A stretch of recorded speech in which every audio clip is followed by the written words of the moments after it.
আসসালামু আলাইকুম। আমি নাসিমা। কেমন আছেন আপনারা? আশা করছি অনেক ভালো আছেন। আমি অনেক ভালো আছি, আলহামদুলিল্লাহ। সকাল সকাল একদম আমারকে নিয়ে চলে এসেছি। ওর সঙ্গে একটু খেলা করছি, ওকে একটু আদর করে দিচ্ছি। ও একটু খেলা করে আবার ঘুমিয়ে পড়বে। তো ওকে ঘুম পাড়িয়ে এই যে আগেই একদম জামা কাপড়গুলো ধুয়ে নিতে চলে এসেছি। আজ কীভাবে কাজ করছি ঠিক নেই, কখনো এটা আগে তো কখনো ওটা, কোনো রকম নিয়ম মেনে একটার পর একটা কাজ করছি না। যখন যেটা মনে হচ্ছে হাতে ধরে করে নেওয়া ঠিক, সেটাই করে নিচ্ছি। মনে হচ্ছে যেখানে ঘর ঝাড়ু দেওয়ার কথা আগে, সেখানে ঘর ঝাড়ু না দিয়ে জামা কাপড় ধুতে চলে গিয়েছি। যেখানে দেখা যাচ্ছে বাসন মাজার দরকার, সেখানে করে নিচ্ছি রান্নার জোগাড়। মানে পুরোটাই উল্টো উল্টোভাবেই আজ দিনটা কাটাবো। এই তো জামা কাপড় ধোয়া মেলার পরে এবার চলে এসেছি সবজি কাটতে। যেখানে আমার দরকার এখন ঘর মোছা বা বাসন মাজা, সেগুলো না করে আমি মেয়ে ঘুমাচ্ছে দেখে ফাটাফাট করে সবজিগুলো কেটে নিচ্ছি। কারণ ও না ঘুম দিয়ে উঠলেই জানেন তো রোজকার মতো কেমন করে সবজি কাটার দিকে চলে আসে। কিন্তু আর কোথায় বেশিক্ষণ, এই তো আমার মেয়ে উঠেই গেল। পাশ দিয়ে সাড়া পাচ্ছি যে যেন কেউ একজন সাড়া দেয়। আমার সত্যি ঘুরে দেখি তাই তো আমার মাম্মা উঠে গিয়েছে। যাই হোক, এরকম করতে করতে বেশ ভালোই লাগে। ভাবছিলাম যে রান্নাটাও ফাটাফাট করে সেরে ফেলবো, কিন্তু না, হয়নি। ও উঠে পড়েছিল, মাঝে মাঝে আবার একটু ঘুমাচ্ছিল। তো আজকে দুপুরে রান্না হবে শিম, আলু, বেগুন দিয়ে, আর ওই ফ্রিজে দুটো মাছের পেটি পড়েছিল, ওই দিয়েই আজকে রান্নাটা সেরে ফেলবো। আর ওই ঢ্যাঁড়স দিয়ে আলুটা ভাজা করবো আর কি। অনেক দিন খাওয়া হয় না, তো আজকে করব। ভালো লাগবে হয়তো, যেটা অনেক দিনই খাওয়া হয় না সেটা বেশ ভালো লাগে। তো এই তো পাশ দিয়ে দেখুন সে কেমন নামছে বিছানার উপর দিয়ে। ও চলে এসছে, ওকে তো কিছু না কিছু দিতেই হবে। এসেই দেখুন দেখতে পাচ্ছে, বাহ এগুলো কী জিনিস, একটু হাত দিতেই হবে। তো একদম খুশি দেখো।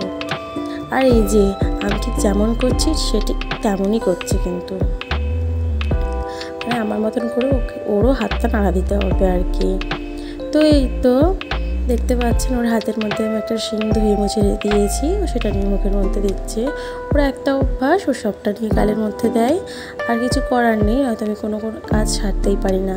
যাই হোক, ও ঘুম দিয়ে উঠেছে, তাই ওকে একটু পানি খাইয়ে দিচ্ছি। তারপরে আবার আমি আমার কাজগুলো করবো আর কি। এই তো সকালে যে বাসনগুলো মাজা হয়নি সেগুলোই নিয়ে আছে, সেগুলোই এখন মাজা ধোয়া করবো আর কি। ওকে গাড়ির মধ্যে বসিয়ে দিয়েছি, ও গাড়ির মধ্যে খেলা করছে, আর আমি একবার করে ওকে দেখছি। আর এই যে ওগুলো ধুয়ে ফেলছি। তো এই তো প্রায় শেষ কাজ, দেখতে দেখতে মনে হচ্ছে, কিন্তু না হয় না জানেন।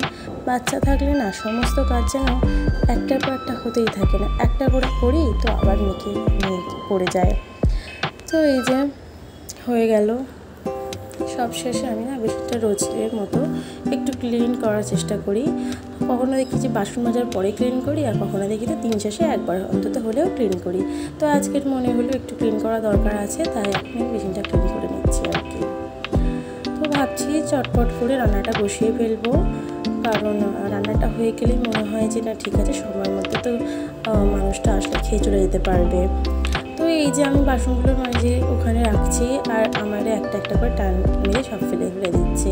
আমি যখনই ওর সামনে ফোনটা নিয়ে গেলাম, তারপরে দেখলাম যে ও হাসি দিচ্ছে আর হাত দিচ্ছে না, এত দুষ্টামি। তারপরে এই যে আমি ঘর মুছছি, আর সেই ফোনটা ধাবাস করে ফেলে দিলে একবার।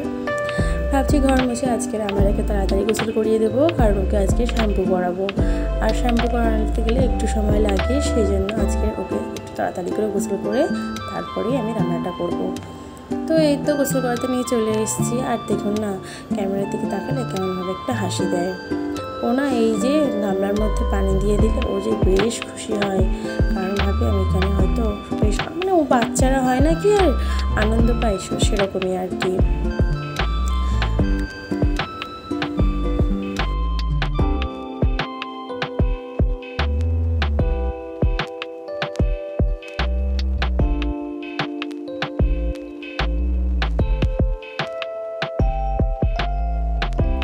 দেখুন কেমন আনন্দ পাচ্ছে, বেশ মজা লাগছে যেন মাথার মধ্যে। আর প্রায় অনেক দিন পরেই শ্যাম্পুটা করিয়ে দিচ্ছি ওকে আমি, কারণ বেশ কয়েকদিন পর এখানে বৃষ্টি আর ওয়েদারটা খুব একটা ভালো নয়, সেই জন্য যখনই গোসল করাতে আনি চটজলদি গোসল করিয়ে তুলে দিই। আজকে ভাবলাম না ঠিক আছে একটু সময় ধরে গোসল করাটা, অনেক দিনটা হয়ে গেল। বাচ্চাদের মাথার উপর শ্যাম্পু না করে ওদেরও মাথাটা হালকা হয় না, ঠিক যেমন আমার বড়োদের মনে হয়, ওদেরও ঠিক তেমনটাই মনে হয়। দেখুন না আমি ওর মাথার মধ্যে পানি ঢালছি, আর সেই পানি ঢালে তাম তাম করে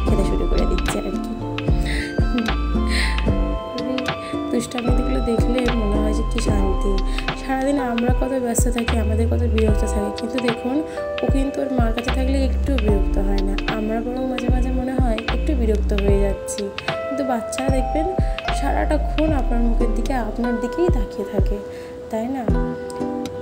মায়ের কাছেই ওদের আসল সুখ। আমরা তো তবু একটু বিরক্ত হয়েই যায়, কিন্তু ওরা খেতে গেলেও মায়ের মুখের দিকে তাকিয়ে থাকে, ঘুমাতে গেলেও মায়ের মুখের দিকে তাকিয়ে থাকে, কাজ করলে তখনও মায়ের মুখের দিকে তাকিয়ে থাকে। ওরা শুধু মাটাকেই চিনে, ওরা কিন্তু কখনো বিরক্ত হয় না। বিরক্ত হয়ে যায় কিছু কিছু সময় আমরা মায়েরা, তাই না? যাই হোক, ওকে গোসল করিয়ে নিয়ে ওর সঙ্গে একটু খেলা করছি, বেশ ভালো লাগে জানেন এই সময়টা খেলা করতে। তো এই যে ওকে গোসল করে খাইয়ে আর বসিয়ে দিয়েছি, এখানে জামা কাপড় পরি, ওই সময় ঘুমাতে চাইছে না। আর ওর এই বইটা দিয়ে দিয়েছি, মাঝে মধ্যে এই বইটা দিলেও চুপচাপ এক জায়গাতে বসে থাকে, নয়তো একটু বসে থাকে না, নইলে আমার কাছেই চলে আসে। তো শেষমেশ এই যে আমরাও দুপুরে খাওয়া দাওয়া করে গোসল করে ওকে একটু ঘুম পাড়িয়ে নিজেও একটু ঘুমিয়েছি আধা ঘন্টা মতন, ওই আর কি। তো তারপরে এই যে সন্ধেবেলা চলে এসেছি, দেখুন আমি একটু খাবার নিয়ে খাচ্ছি, ওরও সেই খাবারটা দরকার। আমি হাত দিয়ে কেড়ে নিচ্ছি, দেখুন না কেমন কাঁদছে। এতক্ষণ হাসছিল, কিন্তু না, এখন আর সহ্যের বাইরে চলে যাচ্ছে। এবার তো কাঁদতেই হয়। রাগে খাবারটা দেখুন 2 টুকরো করে ফেললো, খুব রাগ হচ্ছে। মামা মামার হাত দিয়ে কেড়ে নিচ্ছে খাবারটা, আমাকে খেতেই দিচ্ছে না। ও আমি যেটা খাবো না ওর সেটা দরকার। তো ওর সঙ্গে এরকমভাবেই প্রায় সন্ধ্যেটা কাটে আমার, কারণ সন্ধ্যের সময় ওর ফর্মে আসে, আবার কখনো আসে না, যে যার সংসার সে তার ব্যস্ত। তো ওই রকম আমি আর ওই মিলেই সন্ধ্যাটা পুরোটাই কাটাই, এভাবেই কাটাই আর কি। তাহলে আর কি, ভিডিওটি ভালো লাগলে অবশ্যই একটি লাইক কমেন্ট করে যাবেন, এবং আমার ভিডিওটি ভালো লাগলে অবশ্যই আমার চ্যানেলটাকে সাবস্ক্রাইব করে রাখবেন। ভালো থাকবেন, সুস্থ থাকবেন, দেখা হচ্ছে আবার নতুন একটি ব্লগের মাধ্যমে। আল্লাহ হাফেজ।